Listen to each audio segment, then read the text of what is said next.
Yun nga pala ang gustong sumama or sumali dun sa Apex Builds natin na grupo. Guys, very exclusive yung grupo.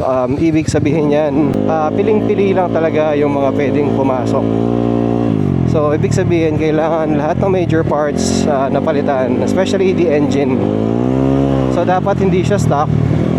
Naka-caliper, naka-brake master, and iba pang major parts like force mags, yun din. And kahit anong concept ng motor mo, pwede sumali. Kahit Thai concept ka, vans, basta yung iba pa, stance yan, pwede rin.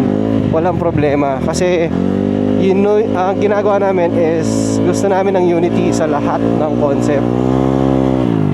And syempre, pipili lang kami ng mga yung willing talaga ang sumali. Kasi hindi siya like other groups na kahit sino pwede.